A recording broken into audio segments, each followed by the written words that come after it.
नमस्कार मंडळी, मी रुपाली तुमचं पुन्हा एकदा खूप खूप स्वागत करते आजच्या एका नवीन ब्लॉगमध्ये. आय होप तुम्ही सगळे मस्त असाल आणि स्वतःची काळजी घेत असाल.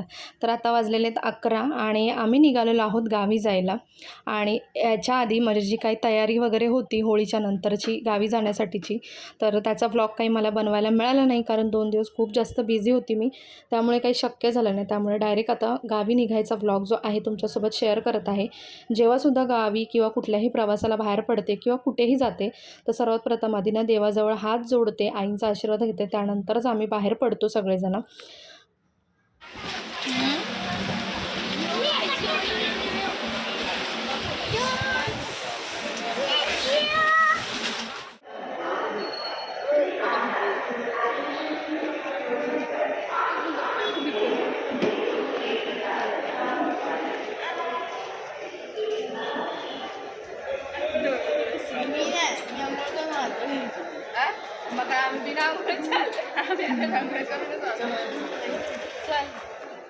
तर आमची पूर्ण फॅमिली गावी जाण्यासाठी निघाली आणि आम्ही पोहोचलो सकाळी 4 वाजता. त्यानंतर ऑन द वे ना हे छोटंसं एक हॉटेल जे होते ते चालू दिसलं आणि खूप जास्त थंडी लागत होती. मग आम्ही तिथे थांबलो, चहा घेतला थोडासा आणि मुलाला लागली होती भूक, त्यामुळे त्याने केली ऑर्डर मॅगी. ते खाल्लं वगैरे. त्यानंतर मग आम्ही घरी गेलो.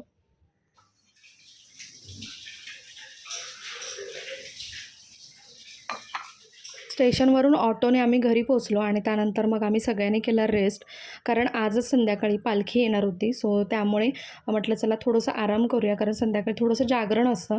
तर इथे सकाळी उठली, अंघोळ वगैरे झाली, त्यानंतर मस्त असा चहा घेतला गरमागरम आणि इथे खात होती. आईसोबत गप्पासुद्धा मारत होती. आई सगळ्या गोष्टी विचारत होती. त्यानंतर मग आईला थोडंसं स्वयंपाकाला मदत केली आणि पूर्ण स्वयंपाक जो होता तो आईनेच बनवला होता. मी फक्त थोडीशी हेल्प केली आणि ते तुम्ही बघू शकता. खूप छान अशी रेसिपी आईने छान बनवलं होतं आमच्यासाठी. गावी गेल्यानंतर काजूची भाजी खाल्ली नाही असं होऊ शकत नाही. काजूची भाजी, नाचण्याची भाकरी, त्यानंतर वाटाण्याची भाजी आणि पापड, भात, डाळ सगळंच होतं. आणि इथे बघा तुम्ही, जावयाच्या पुढ्यातनं बरेचसे मेनू होते. चटणी, त्यानंतर कैरी कापलेली, ह्या सगळ्या गोष्टी होत्या. आणि आम्ही मस्त सगळं छान असं स्वयंपाक जो होता तो एन्जॉय केला. आणि त्यानंतर मग आम्ही निघणार होतो माझ्या सासरी जायला.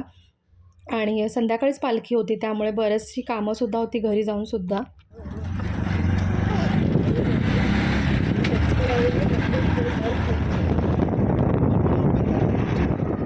तर फायनली मी माझ्या सासरी पोचले इथे घरी आणि त्यानंतर मग थोडासा आराम केला मी आणि मग निघालो आम्ही आमच्या बागेमध्ये.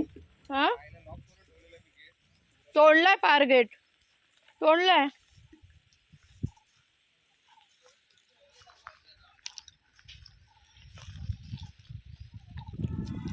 चल चल चल पुढे चल.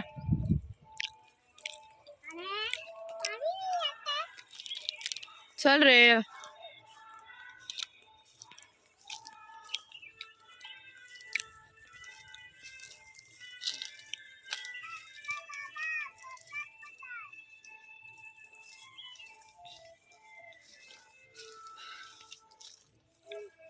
एवढं नाही काय बिया.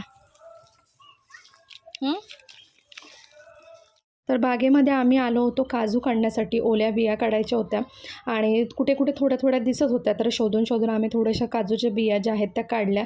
आणि हे बघा, हे बोंड असतं ना, तर हे बोंड कापून मीठ लावून खाल्लं जातं. आम्ही लहानपणी ना खूप भांडायचो आणि खायचोसुद्धा या गोष्टी. आणि आम्हाला जास्त मिळावं या गोष्टीसाठी आमचं खूप भांडण असायचं लहानपणी. तर आता ही बोंडं इतकी काही खाल्ली जात नाहीत, कोणी जास्त खात नाही, पण आम्ही लहानपणी खूप जास्त एन्जॉय केलं या गोष्टी. तर इथे काजूच्या बिया जेवढ्या मिळाल्या तेवढ्या आम्ही काढून घेतल्या आणि मग मला जायचं होतं रांगोळी वगैरे काढायला.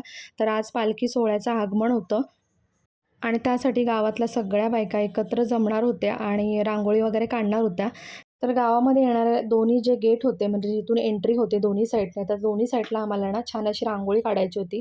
तर मस्त पाणी शिंपडून शेण वगैरे त्याच्यावर थोडंसं थापून मग त्याच्यावरती रांगोळी काढली. आणि तुम्ही बघू शकता खूप सुंदर अशी रांगोळी काढली होती. आणि इथे जेंट्स लोक जे होते ते सुद्धा तयारी करत होते आगमनाची. आणि आमच्या इकडे सगळ्यांच्या रांगोळ्या काढल्या चालू होतं. आणि मी काही रांगोळी वगैरे काढली नाही, पण थोडंसं हेल्प केलं. आणि इथे बायका सगळ्या जमल्या होत्या. म्हटलं चला सगळ्यांनी मस्त असं एक फोटो काढूया. तर सगळ्यांनी ठरवलं की एक छान फोटो काढूया. तर इथे एक सुंदर असा फोटो काढून घेतला आम्ही. त्यानंतर मग आम्ही गेलो दुसऱ्या गेटला. तर इथे सुद्धा सगळं व्यवस्थित असं क्लीन करून घेतलं. आणि त्यानंतर इथे सुद्धा रांगोळी काढली आणि खूप मजा-मस्तीसुद्धा चालली होती. कारण वर्षातून एक असा दिवस असतो ना, की ज्यावेळेला ना प्रत्येक गावात म्हणजे प्रत्येक घरातलं व्यक्ती जे असतात ना, जे सगळे कुठेही मुंबई, पुणा कुठेही कामाला असू द्या, तर या वेळेला ना सगळे एकत्र जमतात आणि मस्त असं ना आगमन सोहळ्याचा, पालखीचा, शिमगोत्सवाचा आनंद घेतात आणि हाच तो क्षण असतो ना, खूप भरभरून जगायचा असतो आणि मी हा क्षण ना खूप वर्षभर मिस करते आणि जेव्हासुद्धा शिमगोत्सव जवळ येतो ना, तर खूप एक्साइटमेंट असते. तर इथे ना रोडवरती सुद्धा रांगोळ्या काढायच्या होत्या. तर चुना भिजवला होता आणि मस्त अशा मोठ्या-मोठ्या रांगोळ्या रोडवर सुद्धा काढणं चालू होतं आणि आम्ही मग निघालो ना खाली पुन्हा जायला देवळाच्या इथे रांगोळी काढायला आणि ऑन द वे बघा मला हा साप जो होता ना छोटासा तो मेलेला दिसला आणि त्याचबरोबर ना खूप सुंदर असं ना सूर्यास्ताचं चित्र जे तुमच्यासोबत मी शेअर केलेलं आहे. बघू शकता खूप सुंदर असं. त्यानंतर मग आम्ही घरी आलो, फ्रेश झालो, चहा वगैरे झाला आणि मग पुन्हा आम्ही देवळात आली मी यांच्यासोबत. तर जे हनुमानजी आहेत त्यांना तर वस्त्र वगैरे घालायचं होतं. तर यांच्यासोबत पुन्हा मी देवळात आली होती आणि खूप छान असं ना आगमन सोहळ्याची तयारी जी आहे ती झाली होती. तुम्ही बघू शकता सगळं असं सुंदर सजवून ठेवलं होतं.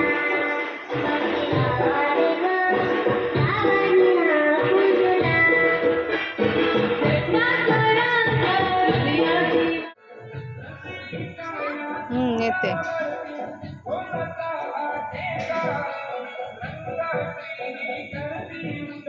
चल.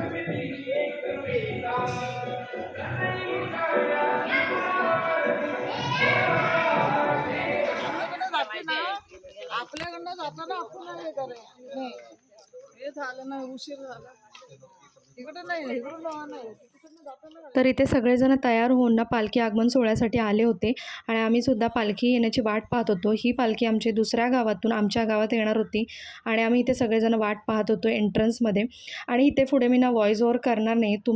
तुम्ही ना स्वतःच सगळा हा अनुभव घ्या ॲज इट इज जसं नॅचरल आहे तसाच.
तर इथे पालखीचं स्वागत झालं होतं आणि सगळ्यांनी आरती वगैरे ओवाळली, पाया वगैरे पडल्या आणि त्यानंतर मग ना ही पालखी जी आहे ती आता देवळात जाणार आहे थेट.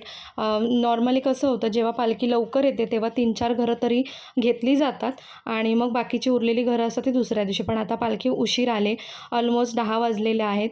त्यामुळे काय झालं आहे डायरेक्ट थेट मंदिरामध्ये पालखी नेण्यात आली आहे आणि दुसऱ्या दिवशी काय होतं ना पालखी नेताना उशीर होतो त्यामुळे पालखी नाचवायला मिळत नाही. त्यामुळे इथे मंदिराजवळ आता पालखी सगळेजण नाचवणार आहेत.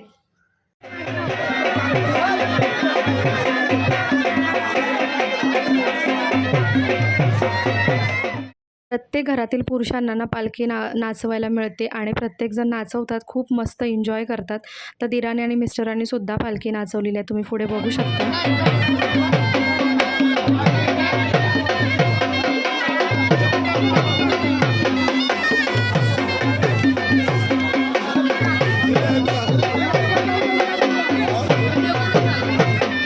तर इथे गावातील प्रत्येक पुरुषांनी पालखी नाचवली. त्यानंतर मग पालखी जी आहे ती मंदिरात नेली जाते आणि तिथे सुद्धा खूप मस्त असं आम्ही एन्जॉय करतो. पालखी नाचवली जाते, गाणी बोलली जातात, लेझिम खेळले जातात.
पालखी नाचवून झाल्यानंतर भोजनाचा प्रोग्राम होता, तो सुद्धा मी मस्त एन्जॉय केला. आणि त्यानंतर मग पालखी जागवण्यासाठी ना रात्री भजनाचा वगैरे सुद्धा प्रोग्राम असतो, तर तो सुद्धा आम्ही एन्जॉय केला. असा पालखी आगमन सोहळ्याचा ब्लॉग तुमच्यासोबत शेअर केला. आय होप तुम्हाला आवडला असेल. तुमच्याकडे कशाप्रकारे पालखी आगमन सोहळा केला जातो हे सुद्धा कॉमेंट सेक्शनमध्ये सांगा. घरी पालखी आल्यानंतरचा व्लॉग जो आहे तो नेक्स्ट असणार आहे, तर नक्कीच पहा, मिस करू नका. चला पुन्हा भेटू एक छानशा व्लॉगसहित. तोपर्यंत स्वतःची काळजी